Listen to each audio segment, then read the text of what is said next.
اب 25 سال کا ایک نوجوان جس کی داڑھی بھی مشکل سے نکلی ہوئی ہے، جب 80-90 سال کے بابوؤں کو آگے کہے گا کہ حرام خورو چھوڑو، تو کہیں گے یار تجھے تمیز نہیں علماء سے بات کرنے کی. انہوں نے فتوے جاری کیے عیسیٰ ابن مریم کے، وہ تو اللہ نے انہیں زندہ اٹھا لیا آسمانوں پہ بچا کے، ادروائز مولویوں نے اپنا کام ڈال دیا تھا. اللہ نے پھر اس عالم کی مثال کتے کی مثال سے بیان کی ہے. اور نبی الاسلام کی حدیث ہے ابو داؤد میں، ترمذی میں، کہ میری امت میں ایسے گروہ پیدا ہوں گے جن میں بدعات ایسے سرایت کر جائیں گی جیسے ہلکا کتا کسی کو کاٹ جائے، اس کے ایک ایک ریشے میں اس کا حلق پہنچ جاتا ہے. قرآن میں آپ دیکھیں یہ دونوں مثالیں علماء کے لیے آئی ہیں جو علم کے باوجود اس پہ عمل نہیں کرتے. اللہ کا ان پہ کتنا غصہ ہے، عام بندے پہ اتنا غصہ نہیں ہے. علماء یہود کو پتا تھا کہ یہ وہی آخری پیغمبر ہیں، نبی امی.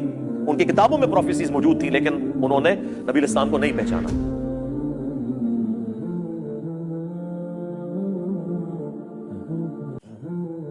بلعام بن باعورہ کا ذکر آنے جا رہا ہے. ہاں، علماء کے فضائل بیان ہونے لگے ہیں، لیکن علماء سو کے کہتے ہیں کبھی کبھی علماء کے فضائل بھی بیان کر کریں. لیکن یہ قرآن میں جب آئیں گے تو ہم بیان کریں گے. بلعام بن باعورہ، بلعم بن باعورہ بھی اور بلعام بن باعورہ، یہ دونوں الفاظ کے ساتھ تفصیل ملتی ہے. المستدرک للحاکم میں جو میں نے شروع میں تعارف کرایا، قرآن کی بیسٹ 3 تفسیر کے چیپٹر ہیں، بخاری کا کتاب التفسیر، ترمذی کا کتاب التفسیر اور حاکم کا. المستدرک للحاکم میں موجود ہے کہ یہ آیات ایک یہودی عالم کے بارے میں نازل ہوئی، بلعام بن باعورہ کے بارے میں. بڑا نیکوکار تھا اور صاحب کرامت تھا، آج کے دور میں سمجھ لیں. علماء حقہ میں شامل تھا، علماء حقہ، اہل سنت والجماعت. علماء حقہ تے لفظ ہی غلط ہے، حقہ نہیں ہوتا، حق ہوتا ہے. پیش بھی پڑھ سکتے ہیں حقہ. تو یہ علماء حق میں شامل تھا اس زمانے کے، لیکن دنیا کا کتا بن گیا. اللہ نے پھر اس عالم کی مثال کتے کی مثال سے بیان کی ہے کہ جیسے کتے کے اوپر کوئی بوجھ ڈالیں تب بھی وہ ہانپتا ہے، نہ ڈالیں تب بھی وہ ہانپتا ہے. اس کی عادت ہے، ہر وقت اس کی راڑ ٹپکتی رہتی ہے، وہ زبان باہر نکال کے رکھتا ہے. وہ دنیا کا کتا بن گیا عالم. ہم نے اسے علم کے ذریعے بلند کیا لیکن اس نے اپنے آپ کو پستی میں گرا لیا. موسیٰ علیہ السلام کا دشمن بن گیا.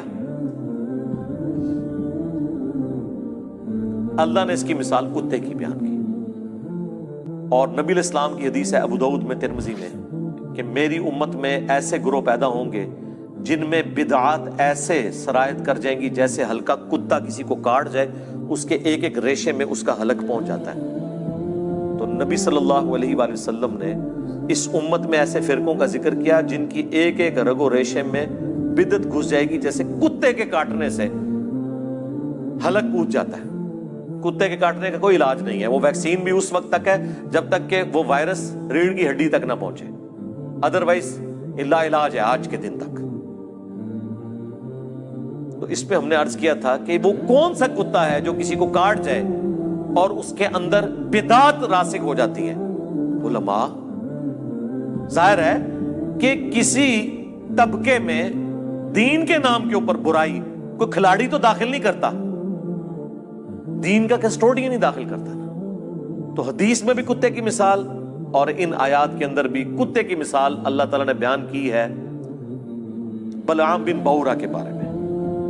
وَاتْلُ عَلَيْهِمْ نَبَأَ الَّذِي آتَيْنَاهُ آيَاتِنَا، ان کو پڑھ کر سنائیے اس شخص کا حال جسے ہم نے وارث بنایا تھا، اپنی آیات کا علم عطا فرمایا تھا. فَانْسَلَخَ مِنْهَا، وہ خود ہی اس سے پٹا توڑ کے نکل گیا. یعنی ہم نے تو اسے بلند کیا تھا لیکن اس نے نافرمانی کی روش اختیار کی. فَأَتْبَعَهُ الشَّيْطَانُ، تب اس کے پیچھے لگ گیا شیطان. فَكَانَ مِنَ الْغَاوِينَ، تو وہ بھی گمراہوں میں شامل ہو گیا. علم دیا تھا لیکن علم پر عمل نہ ہو تو علم کس کام کا؟ جب تک آپ اس سے فائدہ نہیں اٹھائیں گے، اس سے کوئی علم کو اللہ تعالیٰ کنڈیم نہیں کر رہا کہ وہ گمراہ اس لیے ہوا کہ علم والا تھا. نہیں، گمراہ اس لیے ہوا کہ علم کے باوجود اس نے اپنے علم کے مطابق عمل نہیں کیا. اگر علم نہ ہوتا تو وہ ویسے ہی گمراہ ہے، اس کا تو ذکر کرنے کی بھی ضرورت نہیں ہے. وَلَوْ شِئْنَا لَرَفَعْنَاهُ بِهَا، اور اگر ہم چاہتے تو بلند کر دیتے اس کا رتبہ. وَلَكِنَّهُ أَخْلَدَ إِلَى الْأَرْضِ، لیکن خود ہی اس نے اپنے آپ کو پستی میں گرا لیا. وَاتْبَعَ هَوَاهُ، اور اپنے خواہشات نفسانی کے پیچھے وہ لگ گیا. فَمَثَلُهُ كَمَثَلِ الْكَلْبِ، تو اب اس کی مثال ایک کتے کی سی ہے. إِن تَحْمِلْ عَلَيْهِ يَلْهَثْ، اگر اس کے اوپر کوئی بوجھ ڈالا جائے تب بھی وہ زبان ہانپے.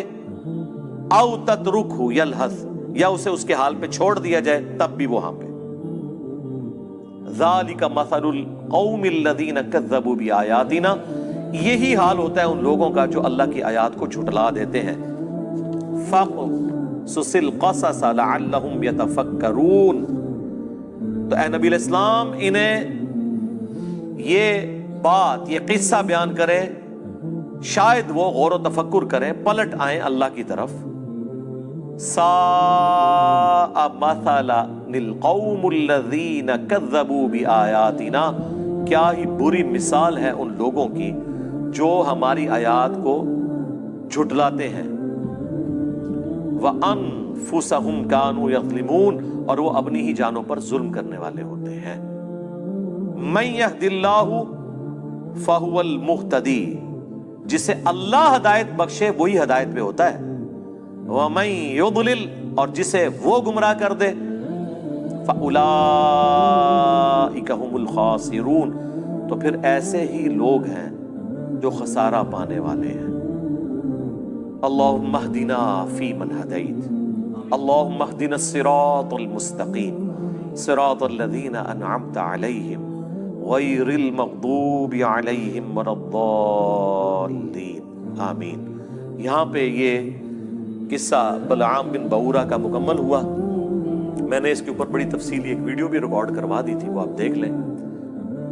ایک کتے کی مثال علماء سو کے لیے آئی ہے اور دوسری گدھے کی مثال. قرآن میں آپ دیکھیں یہ دونوں مثالیں علماء کے لیے آئی ہیں جو علم کے باوجود اس پہ عمل نہیں کرتے. اللہ کا ان پہ کتنا غصہ ہے، عام بندے پہ اتنا غصہ نہیں ہے. گدھے کی مثال قرآن میں آئی سورۃ الجمعہ میں. علماء یہود کو اللہ نے کہا یہ گدھے کی مثال ہے جیسا کہ گدھے کے اوپر کتابیں لاد دی جائیں. اللہ نے کہا کہ کتابیں لادی ہو نا گدھے پہ، اس کی مثال ہے علماء یہود. کیوں؟ گدھے پہ کتاب لاد دیں تو وہ اس کا بوجھ تو اٹھا لیتا ہے، اس کو پڑھ کے استفادہ نہیں کر سکتا. تو وہ علماء جو علم سے استفادہ نہ کریں وہ گدھے کی مثال ہیں. وہ لوگ جو علم سے استفادہ کر لیں، چاہے وہ ڈگری والے عالم ہوں یا بغیر ڈگری والے، ان کے بارے میں تو اللہ نے قرآن میں فرمایا انما یخشی اللہ من عبادہ العلماء، اللہ کی خشیت اور معرفت صرف ہے ہی اہل علم کو. ان کے بارے میں تو اللہ تعالیٰ نے فرمایا قل هل يستوي الذين يعلمون والذين لا يعلمون انما يتذكر اولو الالباب. اے نبی تم فرماؤ بھلا علم والے اور بغیر علم والے برابر ہو سکتے؟ نصیحت تو نہیں حاصل کرتے مگر عقل والے. ان کی تو تعریفیں اللہ نے کی ہیں لیکن ان کو گدھا کہا کیونکہ گدھا استفادہ نہیں کر سکتا. لہذا وہ علماء جن کے شوکیسوں میں کتابیں رکھی ہوئی ہیں استفادہ نہیں کرتے تو وہ گدھے کی مثال ہے. علماء یہود کو پتا تھا کہ یہ وہی آخری پیغمبر ہیں، نبی امی. ان کی کتابوں میں پروفیسیز موجود تھی لیکن انہوں نے نبی الاسلام کو نہیں پہچانا. آج بھی وہ علماء جو قرآن و سنت کو اپنے شوکیسوں میں سجاتے ہیں اور روب ڈالتے ہیں وہ لمبی لمبی کتابیں درسی نکال کے، عمل کوئی نہیں کر رہے، وہ گدھے کی مثال ہے.